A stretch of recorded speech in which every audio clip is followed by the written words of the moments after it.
Nacional de la Magistratura. Vamos a iniciar las evaluaciones previstas para el día de hoy. Por lo tanto, iniciamos.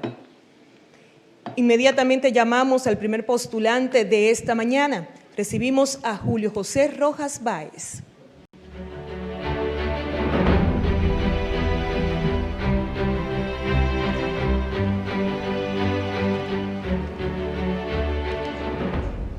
Muchas gracias, doctor Julio José Rojas Báez. Este Consejo Nacional de la Magistratura le otorga 5 minutos para una presentación libre donde usted puede presentar sus credenciales académicas, hojas de vida o cualquier otra información que usted considere relevante para su evaluación. Pasada esa presentación libre, entonces nosotros, los miembros del Consejo, podríamos hacerles preguntas hasta un límite de 15 minutos. Muchas gracias y que tenga buena suerte. Gracias, presidente Abinader. Muy buenos días. Con usted saludo a las consejeras y consejeros. También saludo a los equipos técnicos de apoyo de las consejeras y los consejeros. Es un privilegio para mí estar con ustedes en la mañana de hoy. Ante todo, soy Julio José Rojas Báez. Quiero agradecer la postulación que ha hecho de mi persona algunas entidades, universidades y personas por entender que tengo la capacidad para formar parte del Tribunal Constitucional. También agradezco muy sentidamente las personas que me han manifestado apoyo durante todo este proceso, particularmente luego de la preselección que también agradezco a este honorable Consejo Nacional de la Magistratura. Quisiera dividir mi presentación en 3 partes. Primero, referirme a mi formación académica, luego a mi experiencia profesional y docente, y por último, expresar las condiciones que entiendo reúno para ocupar una de las posiciones vacantes en el Tribunal Constitucional. Soy egresado del Colegio Calasanz y también de la Universidad Autónoma de Santo Domingo, licenciatura en Derecho cum laude. Posteriormente recibí la beca Fulbright y realicé maestría en Derecho Internacional en American University Washington College of Law en Washington. Luego he realizado otras 3 maestrías, una en Derecho a Administración del Estado por la Universidad de Salamanca en el Instituto Global y 2 de Castilla-La Mancha en Constitucional y Jurisdicción Constitucional, una de ellas en doble titulación con la Pontificia Universidad Católica Madre y Maestra. Actualmente soy candidato a doctor en Derecho por la Universidad de Castilla-La Mancha. En lo que se refiere a mi formación, mi experiencia profesional y docente, he sido profesor de las principales universidades y centros de educación superior del país por espacio de 15 años. Me refiero a Pucamaima, UNIBE, la UAS, la Escuela Nacional del Ministerio Público, la Escuela Nacional de la Judicatura, la Escuela de Formación Electoral, el Instituto Global de Estudios Superiores y otros, la Universidad APEC, muy importante. Como abogado he trabajado primeramente en diversas oficinas del país, pero también recibí la beca Rómulo Gallegos, que da la Comisión Interamericana de Derechos Humanos. El primer dominicano en recibirla fui yo. En el año 2004 trabajamos en la Secretaría Ejecutiva de la Comisión Interamericana de Derechos Humanos, básicamente preparando decisiones o proyectos de decisiones. Posteriormente regresé al país, estuve por espacio de un buen tiempo en la oficina Pellerano y Herrera, trabajando directamente con el doctor Juan Manuel Pellerano Gómez, con quien además de una relación personal, cultivé además de una relación profesional, una personal muy entrañable para mí. Luego pasé a de Sur Dominicana como director jurídico y desde hace 9 años soy el primer secretario del Tribunal Constitucional de la República Dominicana. Las oportunidades que me ha brindado el Tribunal Constitucional han sido muy extraordinarias para mí. Me he sentado en el mismo salón que las juezas y los jueces del tribunal. Al momento de decidir los casos, he visto cómo se abordan los asuntos, cómo se plantean los asuntos y cómo los aborda el tribunal a la hora de decidir.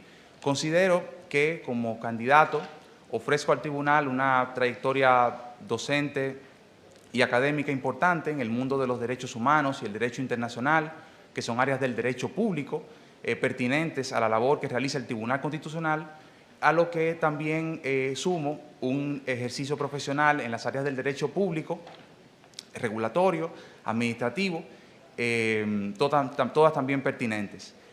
Considero que he acumulado una experiencia que me permito poner al servicio del país.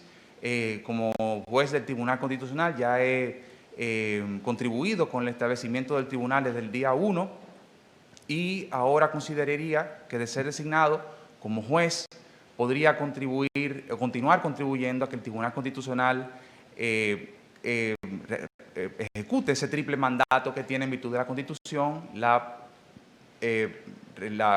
garantía de la supremacía de la Constitución y del orden constitucional y la protección de los derechos fundamentales. De esa manera, considero, se puede dar paz social y sobre todo la felicidad y el desarrollo de las personas en la República Dominicana que aspira nuestra Constitución. Muchísimas gracias y quedo a disposición de ustedes. Bueno, muchísimas gracias, doctor Julio José Rojas Báez. La magistrada Miriam Germán tiene una pregunta.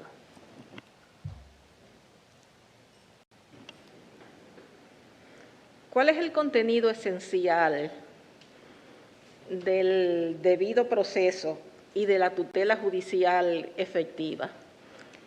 Y en cuanto al debido proceso, ¿usted cree que es un concepto que debía estar limitado al aspecto jurídico? Magistrada, buen día, muchas gracias por su pregunta.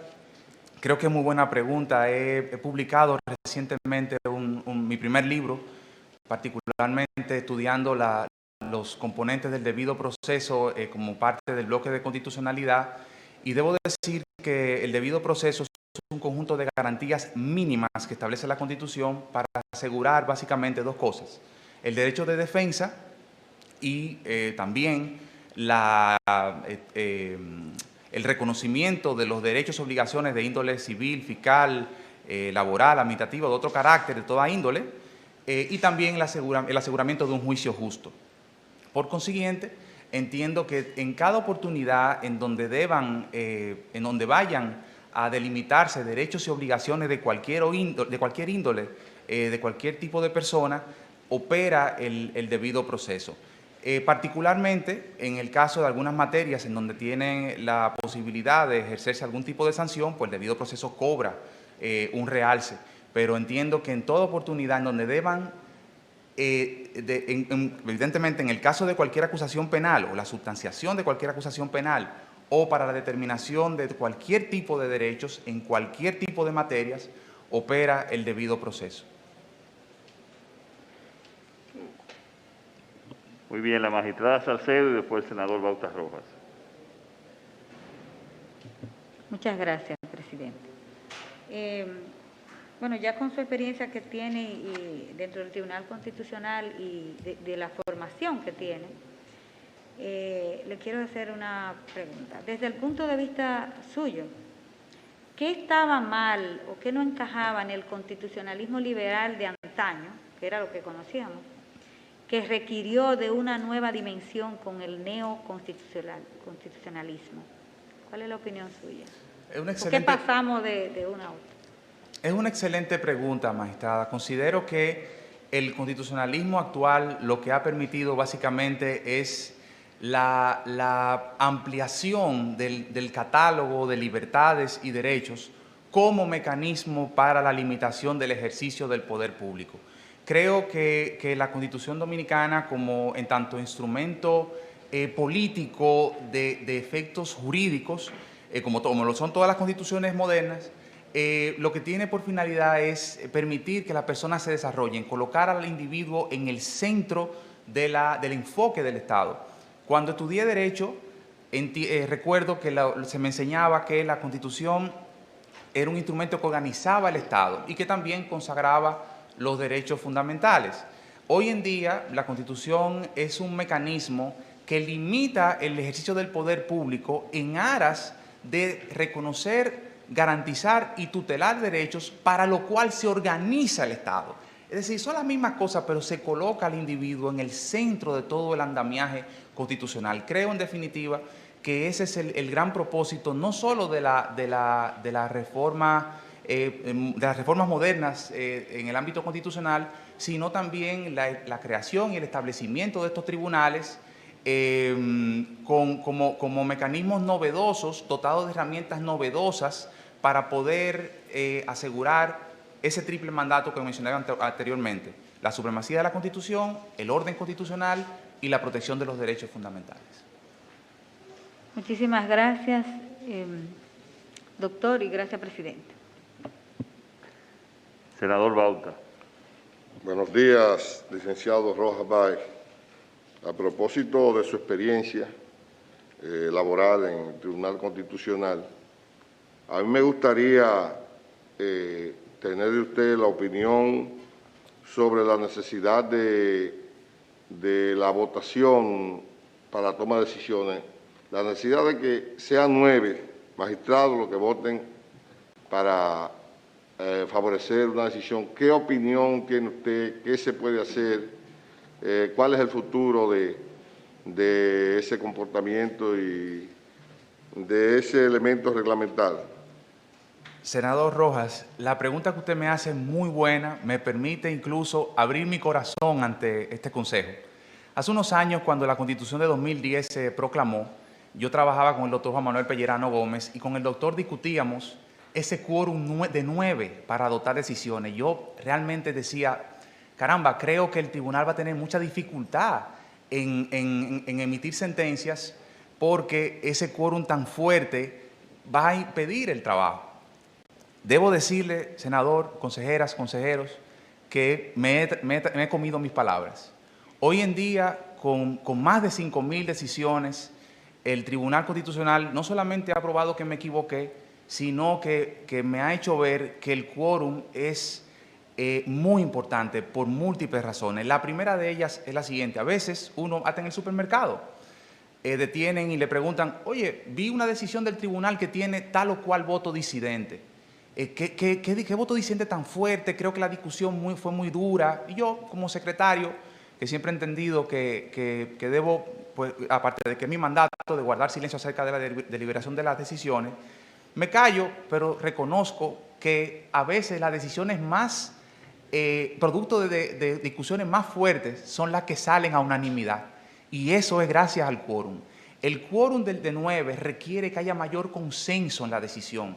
Requiere que la decisión sea sopesada, que a veces viene un proyecto en una dirección y que el quórum permite que una minoría que está en contra de la decisión, porque hay que recordar, el quórum opera de las dos vías. Se requieren 9 votos para aprobar una decisión, pero con 5 se bloquea.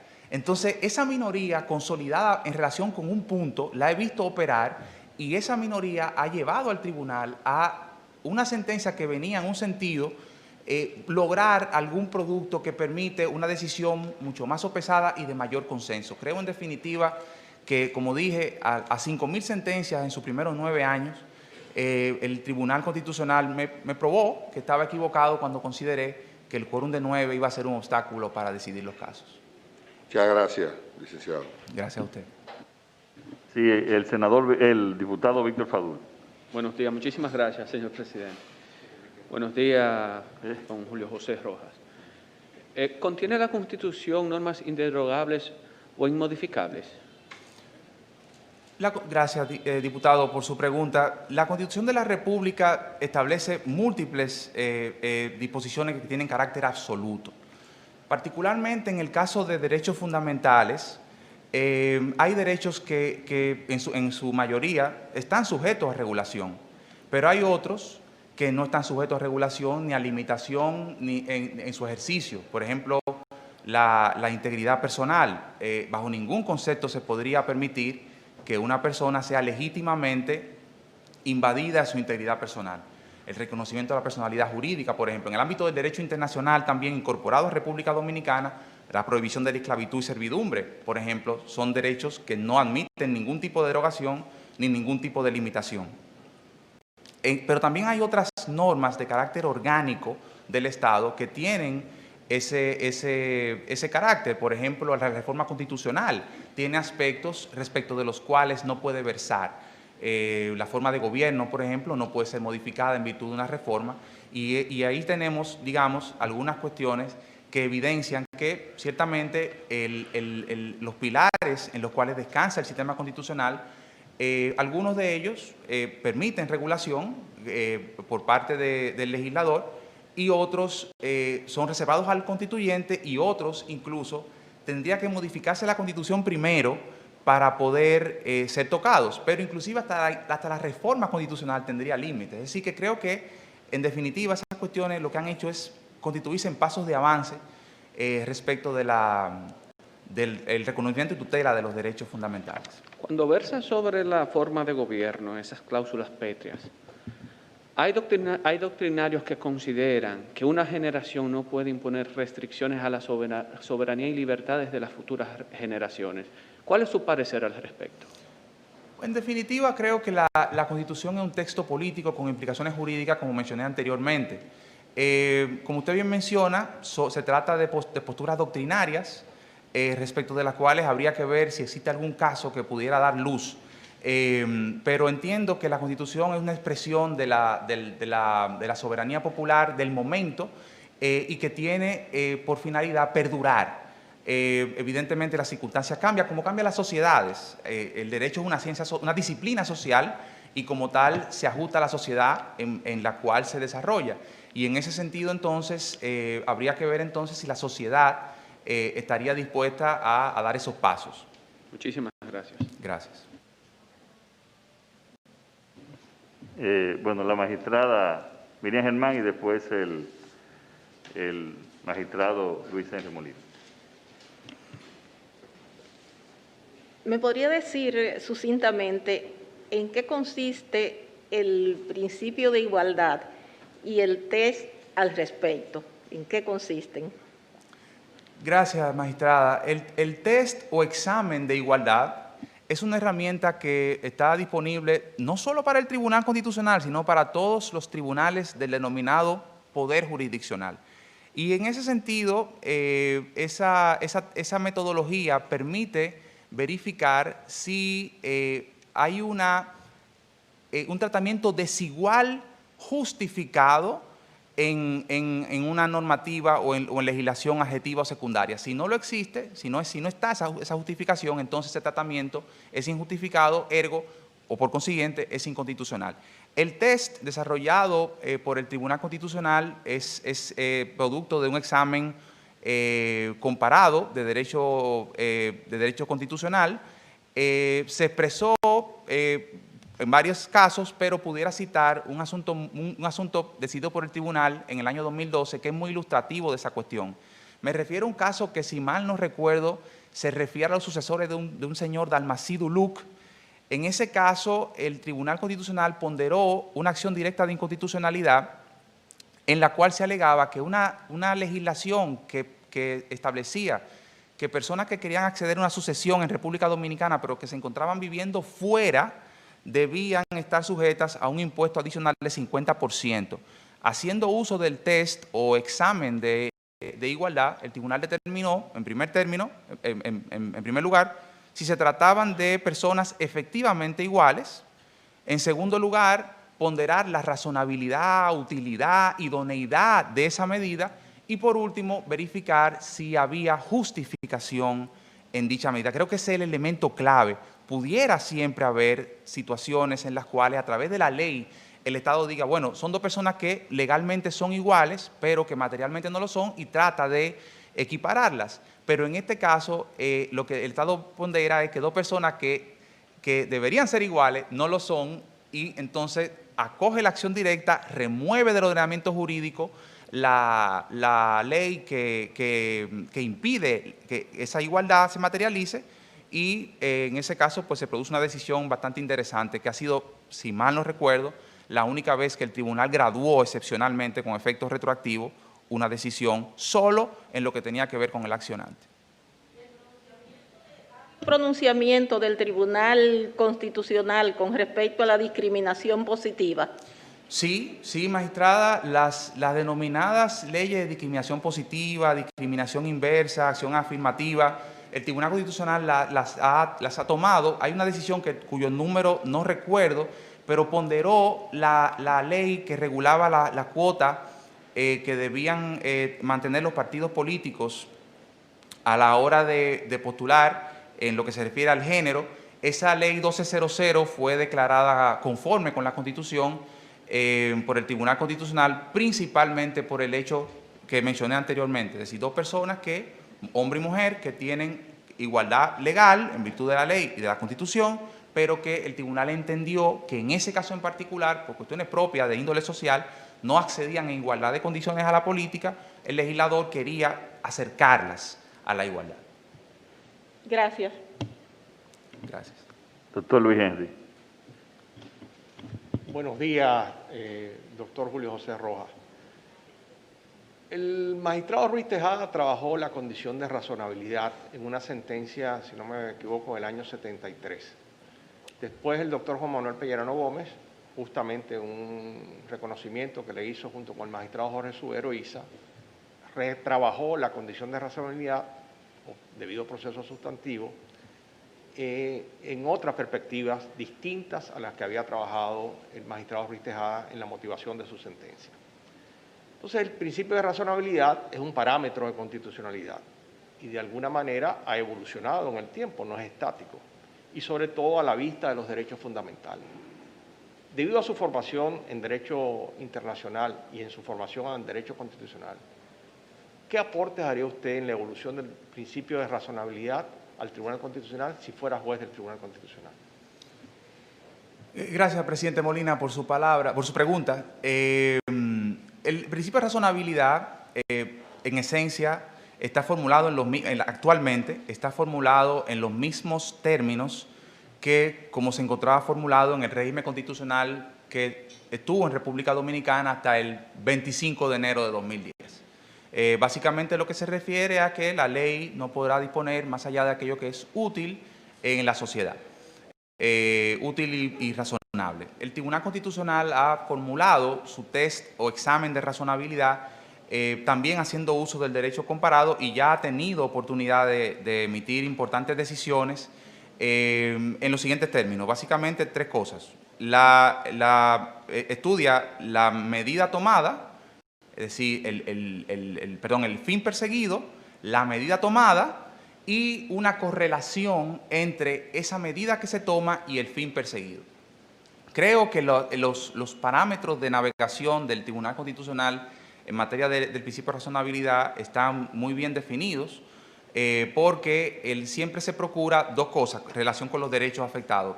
El contenido esencial, uno, y también se procura que la medida adoptada, aparte de surtir un efecto en la sociedad democrática, se enmarque en lo estrictamente necesario, es decir, la medida menos restrictiva para lograr el fin perseguido.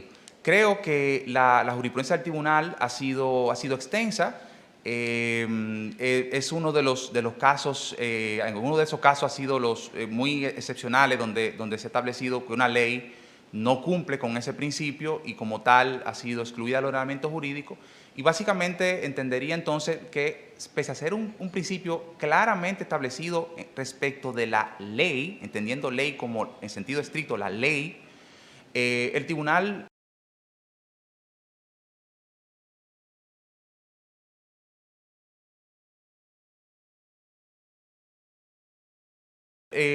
tendrá la oportunidad de explorar múltiples aristas a medida en que sigan